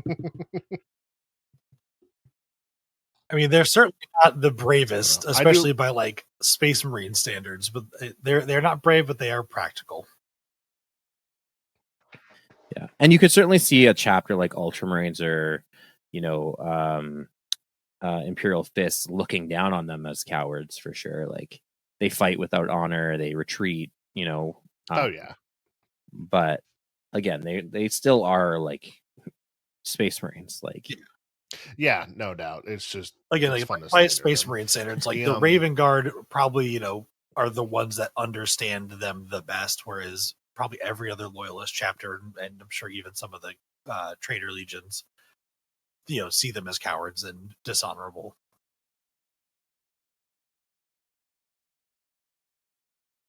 Yeah, Jax is giving me crap, but when the Loyalists do it, it's using tactics. Correct. And yeah, 100%. When my honorable Loyal Legion does it, it's fine. When your dirty Chaos Legion does it, it's despicable. it's a Glad we cleared tactical that up. relocation when you do it. When you're tactically exactly. flaying people, Jax, I don't think it counts. Yeah, true. We're not tactical. We're killing a leader. We're not skinning him, mounting him on the city hall, and killing his children to prove a point. I love my Jack says, okay, I love my Night Lords, but they only use the night. The Raven Guard are the night. We were born in the darkness. That is very honestly, that's what like one of the first things I thought of when I was listening to the Curse episode and through this is just like the Raven Guard, not the Raven Guard, the Night Lords, especially like when they were recruiting from Nostromo, like you are literally born into this kind of terror world. Yeah. Yeah, and they are cool. I know it's just fun to glaze, or not glaze, opposite of glaze, bully them. Slander, that's what I was saying earlier. It's fun to slander them at every opportunity. They do have a lot of cool one-liners, though. Like, to encounter a Night Lord is to witness the end of reason. Yeah, to see hope evaporate. Like, that is just such a good line. Oh. Yeah, because there's a lot of lines about Chaos Space Marines that it inspires fear or terror, but there's none that's like, oh yeah, you see them and you're going to go crazy. Like, you're cooked. I feel It's like the the Night Lords and the Death Guard are probably the ones that have the strongest aesthetic of you're just absolutely hosed when you see them coming.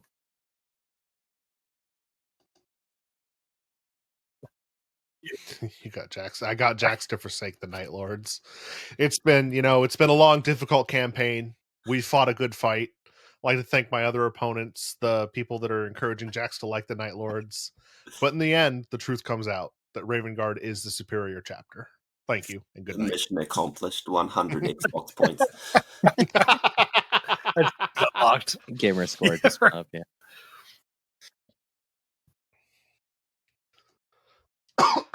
Ugh, excuse me. All right, let's talk about, we've been talking a lot about who they are on the inside. So let's get a little vain. Let's talk about what they look like. And Jax just says, I'm getting possessed. Raven Guard are cool. No, Raven Guard are cool. No, get out of my skin. Jax is just trying to butter me up so we unban him and he gets to call in on the last Night Lord episode. That's what it looks like. Either that or it's cocaine. I'm not sure which one. Get out of my head, Charles. Oh, I love where this is going. All right, vanity time. The Night Lords are marked by death, even in form. Ashen skin stretched over thin, gaunt features, their eyes devoid of life. Okay, another parallel. The Raven Guard are pale with deep black eyes, but they're not ashen with skin stretched over features. So you guys are our twins, but worse. Change my mind. All right. Those who walk beneath the eye of terror since the heresy bear no irises. Their gaze is black on black, bottomless and unfeeling. It's because they have no souls. Their senses, sight, scent, sound, have adapted to thrive in pitch black silence, like beasts born in the void. Long before their souls were forfeit, they were death. They wore death as armor. Every plate was a symbol, every skull a whisper of terror. They understood intimately that fear is more lethal than any blade or bolter. The corrupt gifts of chaos, when they come, are worn with perverse pride, jagged wings, glowing eyes, and snarling death masks twisted from their own warp plate. Even before the galaxy bled, the 8th Legion wore midnight blue etched with lightning, grim shadows among their brighter brethren. Their Mark IV Maximus plate still survives among them, worn by those cursed sons who marched in the days of betrayal, and stained now with the filth of uncountable sins. Human bones are their ornaments. Helmets are sheathed in flensed skulls, greaves reinforced with femurs, and a ribcage spread across the chest like trophies. Bone dust clings to their shoulders like ash, the remains of those who died screaming. The Night Lords believe such remains hold fear itself, etched into the morrow by final terror, radiating dread long after death. Which is kind of interesting because we've talked about the psychic implications and the latent psyker things. That would be interesting because I think inanimate objects can have some psyker ability in them, but that terror being so powerful to kind of imbue a bone with dread after the death. Yeah, like a little bit of that power of belief. And just even just like how there are some things that are just baked into human psychology, like on a very base level of seeing somebody that is coming towards you, not just in this power armor, but this power armor that is covered in strips of flesh and bones and corpse dust and probably smells like death. That just visceral reaction that it gives to your body is something just that's uncontrollable, I imagine. Who's stinkier, the fiercest Night Lord or the cleanest Death Guard? The great clean one appears. The great clean one. All right. Drifting between stars, they survive as carrion things. Scavenging. What is a carrion thing? They're like the scavenger birds, like vultures, kind of. Oh, are they? Oh, that is not a bird. Did you just Google carrion? I did. Latin word. Oh, okay, there it is. I found it. It is dead flesh. The wedge-tailed eagle and okay, I see it now. All right. Sorry, derailed. Drifting between the stars, they survive as carrion things, scavenging the dead, tearing gear from corpses, even their former brothers. Mismatched armor litters their ranks, but all of it is soon repainted in the cursed blue of the Legion, baptized in the suffering of flesh victims. Machine spirits housed within have long since twisted into bitter, screaming reflections. Time has bloated their armor into baroque horrors. It is no longer worn, it grows, reshapes, and warps to mirror the monstrous soul inside. Faces become skulls, wings erupt, horns curl from warped helmets. Often, the silhouette of a Night Lord is the final image burned into a victim's dying eyes. So, like we said before, their armor is chaos given form, etched with lightning that dances like a storm trapped beneath a midnight sky, which is such a beautiful thing for such a terrifying legion. In battle, this strange light coils and flickers across their warp plate. Whether this is sorcery, warp taint, or something deeper, none can say. But in the black of night, the lightning makes them living omens, stalking fear into the bones of all who see. Their sigil is a promise and a curse. A bleached skull, wings of blood-red bat flesh unfurled, all resting atop the star of chaos. It is not a heretical mark. It is a death sentence, writ in iconography, seen too late by those who die screaming. I never realized that the Star of Chaos was on there too. Yeah, I've never seen it on anything. I don't have it on any of mine, at least. Okay, I see some artistic renderings of it, but typically the models don't have it, so I guess that's a... Oh, there's another one. That kind of feels like a mix between an older thing that they don't really do anymore, because it's hard to put that on a shoulder. Yeah, I can see pauldron. that. I didn't know about the lightning thing either. Since I had seen your pictures of your models in the disc, which was the first time I had seen any of that, and I really like that description of it's almost it's like that an actual lightning effect going over their armor. Like I've done mine in pink lightning as well, so it's a little bit. It looks really good. A little bit different. Anyone listening that's not on the Discord should go, and you can see pictures of these models and lots of other cool models that our guys paint. Yeah, he just held up Leviathan Siege Dreadnought with the drills, and it's just beautifully painted. I think it's my favorite part, the old painting the lightning. Like, that's when you know it's done, when you get to the lightning painting. True, I never thought of that before. It's also why I'll never paint Night Lord's army. Sounds like a nightmare. I've done it to myself. Like, I started with Harlequins. That was hard. You just picked the worst armies to paint. Holy smokes. Yeah. We had just like that added effect of the lightning, like kind of crackling gently over their armor on top of all of the other aesthetic pieces that they have. Like they got some good drip to them. I'll give them that. It's very Batman Returns. Or not, is that right? No, that's not the one I'm thinking of. What's the nipple plate? Batman which Beyond? One? Is that what you're thinking of? No, it's. Am I crazy? Are they? Is it one of the movies or? Hang on. Yes, it is Batman Returns. Okay, it showed the movie first. The Dark Knight Returns. That's what it is. Yeah, it's very The Dark Knight Returns-esque. I think they do like a better job of making scary armor than Lucius has with his little face armor. Like a cheap mockery of a Night Lord's blade skin. That would be funny if that's why his armor does that. Other than, it's the souls he's taken, but I think that's funnier. He's doing it to mock you. And Jax specifically. Okay, should we get into the war gear? The war gear of the Night Lords is a grim reflection of their philosophy. Fear is a weapon, and death is an art. Their power armor, often a mix of scavenged plates and Hersey-era relics, is adorned with bones, spikes, and grotesque symbols. Some etched by hand, others grown or fused by the dark whims of the warp. Skull-faced helms leer from shadowed recesses, and many suits bear the remains of their victims as grisly trophies, rib cages lashed across chest plates, femurs welded into greaves, or ossified skulls used as pauldrons.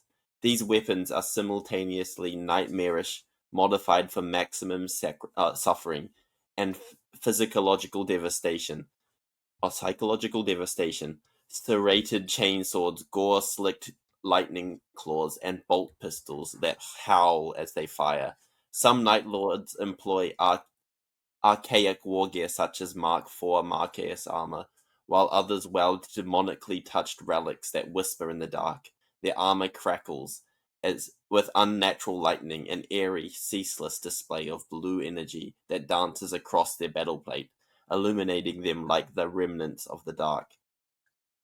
It is not simply a uniform, it is a harbinger of doom, a manifestation of terror that they create to inflict.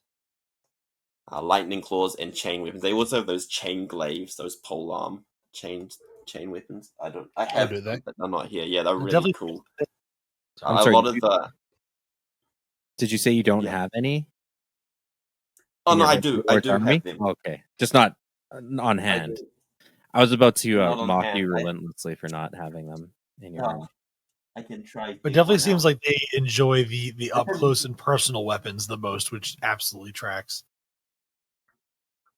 Yeah. I think that's my favorite part. Like, if you're gonna play Night Lords, you play up close. And also, like, And if you don't, Yeah. you're doing it wrong. Yeah, Yeah, I don't think I've ever seen a shooty Night Lord's army. yeah, like it talks about like All the bolt guns. bolt pistol that howls, and of course my mind goes to that should be a Space Wolves things where it's just like ow every time you shoot the bolt pistol. I don't know. Pistols are kind of furry, so I think their pistols are going ooh ooh every time they shoot them. It's awful. The I hate it. the Night Lord bolt pistols are just like ah every time you shoot a bullet. That would be really funny. because voice boxes work through like air and so on passing through, right? Maybe they just rip voice boxes out of people and just shove them on the Literally barrel. stick them like a Yeah. silencer. They I just was screw like, it I on could the- see the Night Yeah. Lords having like somehow making their bolt pistols able to feel pain every time they shoot it. Terrible. I mean, like they like as much as we're making fun of them, they Yeah. are like it is more in line with the original kind of like dark humor, satirical, just excess of like the original 40K. There are people that I've talked to about it that think that really the orcs are kind of the only humorous parts of 40K left, but like getting into it, it's just a lot in in a cartoonishly villainous way. It is fun. Yeah, they're quite over the top. Mustache twirling villainy. I was just gonna comment real quick on their lightning claws.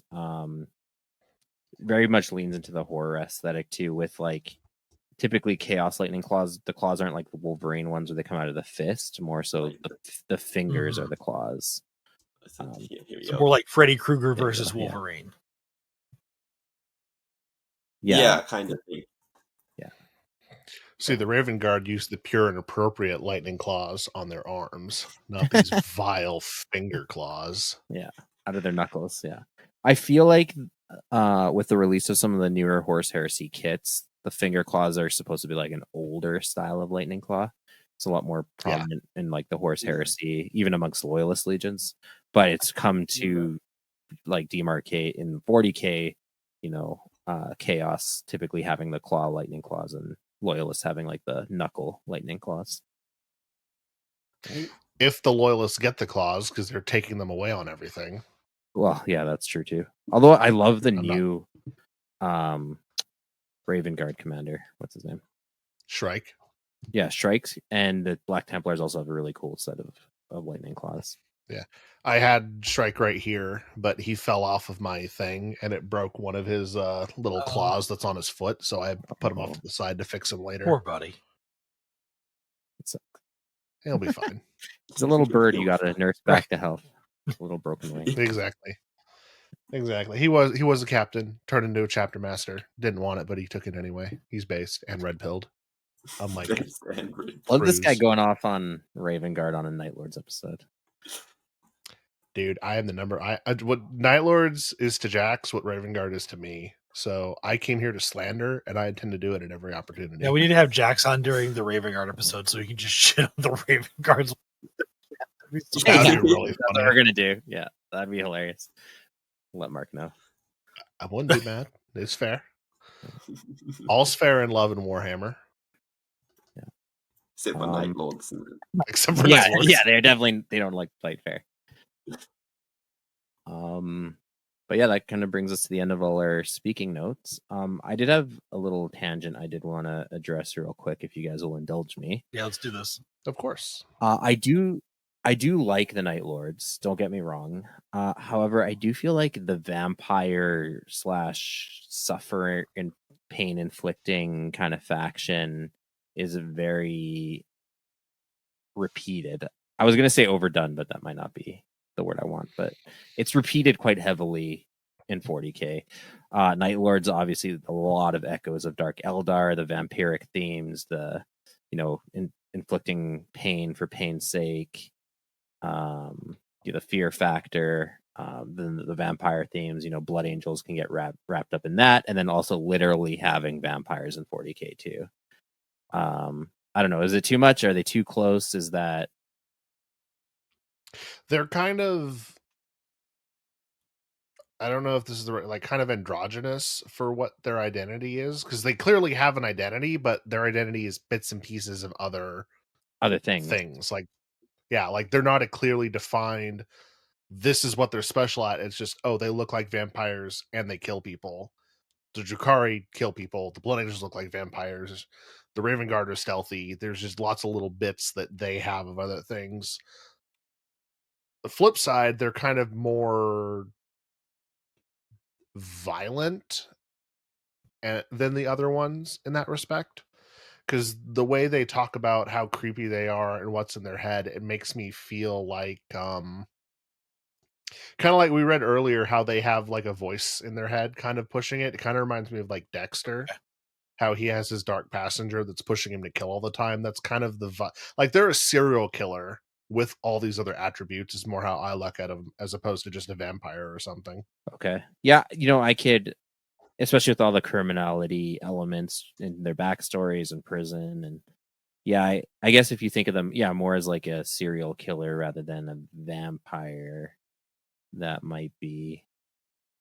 I think they don't drink the blood like the Night Lords, or not like the Blood Angels. They just make the blood. Honestly, yeah. They just pour the blood out on everything. Yeah, I think that's a great way to delineate it. Because like you said, their aesthetic is kind of is with that like gothic vampire knight, winged helmets aesthetic. But yeah, the way they operate is like an organization of serial killers. Absolutely. I guess they're probably closer to Dark Eldar than they are to Blood Angels or I was thinking are there any stories? I was just grouping it. I was just grouping them all together, like all the vampiric themes and elements, but certainly like the one that they most closely relate to are the Dark Eldar. They still share that vampiric trait, but also, like I said, this absolute psychotic, vindictive, sadistic kind of temperament is certainly present in the Dark Eldar. Yeah, I was wondering if there's any stories of a Night Lord either like being taken to Komorra or like getting to Komorra or anything like that. Like, because I don't know if they enjoy the killing, but I don't know if they enjoy it in the same way that the Drukhari take pleasure in that kind of violence. Yeah. I think, I'd say they probably don't take pleasure. It's more like they need to kill rather than they want to do it to that extent. I guess it could be like a nice little holiday for them to Komorra. It's probably they save up their Imperial credits. They didn't have a bad time while they were there. Let's just right. say. Like I wonder that they would get to Komorra and just be like, "Well, this place is nice. This place gets me." Certainly considering the Night Lord's pragmatism and the shared influences, let's say, there could theoretically, like, you could make a cool warband of Night Lords who, you know, do operate out of Komorra as mercenaries or something. I think there's room.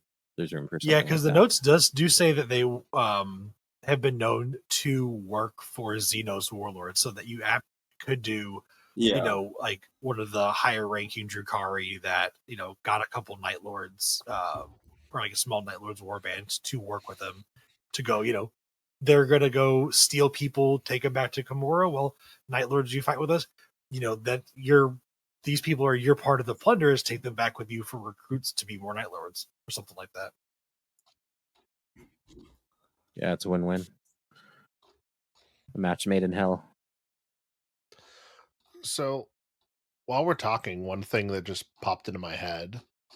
I wonder if when GW was making the legions, they gave all these vampiric traits to the Night Lords and then started making the Blood Angels and then went, oh, let's put the Fangs over here. Oh, let's put this over here. But by the time they did it, they're like, well, it's too late to switch homeworlds and stuff, so we'll just keep it this way.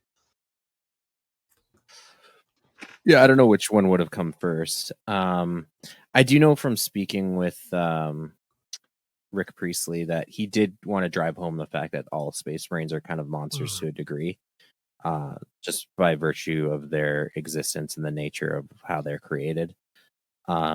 Which definitely, like, yeah, be that vampires, be that werewolves, be that whatever monstrous theme you want to inject into them, it all kind of relates back to just the idea that they are beyond human, but like in that like monstrous, grotesque kind of way. Yeah. But anyways, that was my two thoughts. That always kind of put me off of Night Lords, is kind of that mixed bag, like identity, kind of like what you were saying, is like, to me sometimes they feel too much like others, but I think I see some synergies that could be really cool too. Like a Dark Eldar Night Lords warband would be very cool. Yeah, I probably should try that. I've never really dove into Dark Eldar too much. It's starting another army. That's Yeah, how there they we get go. you. Yeah. How I do it now is I get a friend to play an army I would like to see but don't want to build myself. So then I get to see it. The demon on their The shoulder green just thing telling flying them like, off. yeah, go buy that. Oh, you need one of Yeah. these. Yeah. Well, we talked before about getting a friend hooked by getting him a combat patrol, and I had a friend that I was going to give my Death Guard to, but I was talking to him and he goes, yeah, I just want to play a glass hammer army. Like, that's really my play style. And I'm like, you're going to play Drukhari and you're going to be happy. Yeah. And then he looked at the range and he's like, oh, this is perfect. I'm like, oh, yes. Just And like the that. without GW another- guy comes out and hands you your commission. Yeah. I wish I got paid to addict people to things. I spend other people's money really well. All right. Do we want to bring someone for a call in? Yeah, there's someone here. I'll add. Did someone say vampires? For audio listeners, Dracula is now looking at us on camera. Oh, look, my it's Court. goodness. Looks like. Love it. I got done with my workout and Logan's texting me as he's doing the show. He's just saying, I miss you. Why aren't you here? What's going on? Everybody's crying. I don't know Why what's did you happening. turn down my marriage proposal? I'm just imagining like Logan at night just being like, can I quit you, staring at a picture of Court? No, I just wanted to pop in and say hello. Night Lords are fucking rad. If I was going to do a Chaos Army, that would be Night Lords for sure. I haven't heard anything that you guys have said tonight because I was at the gym. Anti-nerding for the moment, but that'll all start again tomorrow with the full. Hey, I know a lot of nerding, swole so- nerds. There's nothing wrong with being a jack nerd. Yeah. We Oh, have a whole channel for that in the Discord. Okay, Yeah, we do. weirdly, and maybe this is too far nerding, I don't know, but like when I was like getting to the point of like, fuck, I don't think I can do like 2 more reps. I'm just like, the fucking Imperium calls you to do 2 more reps. Do you want to fucking train like a Space Marine? You need to do those 2 reps. Come on, get it. And I was like, okay, for the I Emperor. want to disappoint your Primarch. Yeah, right. I'm like, no, I got this. So, yeah. Anyways, that's it. I love you guys. I hope everything has gone well, and I miss y'all. Really good Yeah, that's it. Hydra Thoughts. Everybody watch Hydra Thoughts. It's fucking amazing. There it is. It is. Thanks for the Okay. plug, buddy. Also, I shouted out the show to a guy at Bookman's this week because he had a Cornflakes t-shirt on. And I was like, oh, cool. Do you play 40K? And he was like, no, I just can't afford it, but I really love the lore. Like, I'm really into the lore. And I was like, you don't say. Boy, I know a guy. I know a few guys that you need to listen to. So, anyways, yes. Love you guys. Long time. And Have a good rest. auf Wiedersehen. See you. Thanks, Court. Yeah. Do we add Let's- Jax or do Let's we just bring on leave? Jax. I think we should bring on Jax. Yeah, we got to. Even though I said ban him, let's bring him on. Let him say hi and then kick him Okay. off. Okay. Okay, kick him. You said Hello, okay, kick him. Service. So, Jax, Famous last Wait, do I names. kick him now? I've never done this. so Jax, obviously you love the Night Lords. What if you had to pick your favorite thing about the Night Lords, like your number one thing that is why people should love the Night Lords? What would it be? We just have so much skin in the game, one might say. Fuck, that was good. I'll give you that. No, but to be truthful, I gotta say, like, the characters of the Night Lords are just the best, especially like Talos, Savitar, Kurz. All of them are just such good characters in 40K. And yeah, we also got skin. No, that's a good point though. Like, Skin because I and think in bones. terms of a lot of like tabletop RPGs, and I was talking with some friends about this a little bit yesterday. We were watching a show called The Expanse. It's a sci-fi show, really good. But like, kind of the difference in stories between who are well-written characters and who are like relatable, like characters that you could play. Like, there's a difference there, and I think like Kurz and a lot of the Night Lords are well written, good characters to have like in your story setting. I agree with you that there are some good characters there. Yeah, they're just psychopaths. Yeah, Yeah, I'm not the biggest Night Lords fan, but definitely Savitar is actually one of my favorite Space Marine characters. Regardless, like, he's just such a cool character. I can't not like him. I currently have 2 shorts under the YouTube video for this one that's on the live stream right now. Go buy Patreon, go watch the YouTube live. It's great. But it's one about a True. Blood Angel from the Siege of Terra and one about a Night Lord.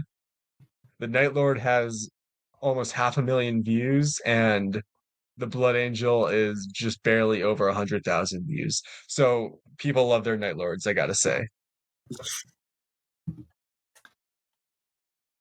Definitely. They do good on the old gram as well if you post painted Night Lords. I can see Yeah, that. Yeah, or especially like you sets. said, like you're showing with that lightning effect. I can see that really drawing people in. Yeah, I gotta say, Ursats, your Night Lord army is probably the best I've seen. I suck at painting, so Thank you. Yeah, I need to get back in them. I haven't had time. yeah, paint more Night Lords. The night calls, you gotta do it. The night falls. So going through one last thing for you, Jax, to sort of shit on the Night Lords. Do you think that they are not just like the worst, but also the least relatable of all the Space Marine legions? Okay, so hear me out here, but they are actually pretty relatable in a sense. So it's not like, oh, something I actually do, but we see the Ultramarines like courage and honor, like plot armor, like we're the best people, we're so cool and all that. Whereas the Night Lords are, yeah, we just skin people. And it's nobody's ever going to do it unless they're a psychopath. But they're basically the personification of intrusive thoughts. Like, what if I just like They wear it unshackled on their chest. myself of everything and just went ham on everybody? Of course, I get like 5 feet before getting shot up by someone because I'm not a super soldier from 40k. Right before just getting absolutely bodied by somebody. Oh yeah, Yeah, well, you're That's not true. a super Yeah, soldier exactly. yet. You have to go you're through on the your whole way. process. But You have to get kidnapped and Yeah. everything. because I was talking to Mark a little bit about like with going through all these different legions and chapters, finding things to like and enjoy. And I think with, at least for me, all of the other ones, I could find something, to relate to. And I really wasn't able to with like Curs and Night Lords. I don't know if you sold me, but I do think I think you made a really good point with that idea of like, this is the legion of where you let your intrusive thoughts win. I think that's definitely something to consider that I had not. And for me, just let it all out, baby. Lorehammer Legal cannot condone letting it all out or letting your intrusive thoughts win. Never do that. Yeah, they're Cool, just man. they're the Night Lords. They're the best. Perfection. Awesome. And thankfully, now we're done with them.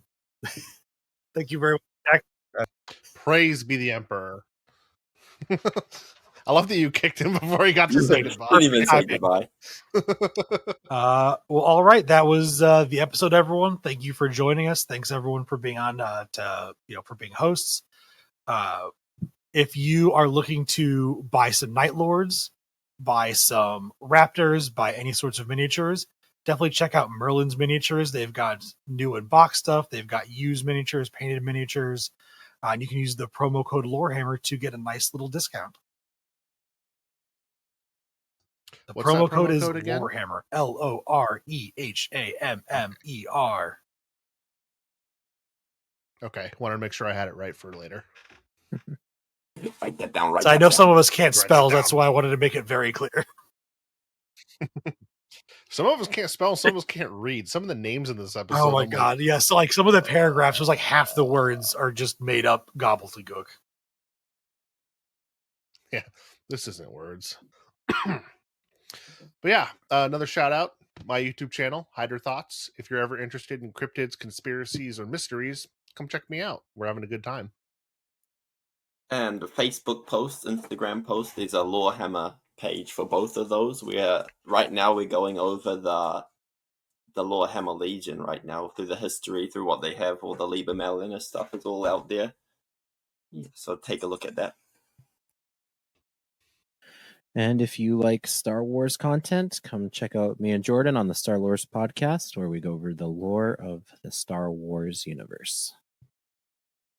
All right, everyone. Last thing I believe is we've got some wonderful new Patreon patrons helping the Lorehammer grow with their Imperial tithe. We've got Lewis, Censored, Oliver, Mike, Chad, Dale, Rick, Matthew, Trace, David, and there might be some other ones that were missed just in being too close to the show, but everyone that has donated, even just that $250, whatever you can, one-time donation, thank you very much. It is because of you all that makes this possible. And if you're looking for other fun ways to donate, like I said earlier, there is the Liber Malleus project going on where you can buy into the Liber Malleus chapter, get a special custom Terminator, Chaos, or Loyalist Terminator named after you with your own unique lore that you can write to be part of Lorehammer history. And with that, I think everyone have a good night.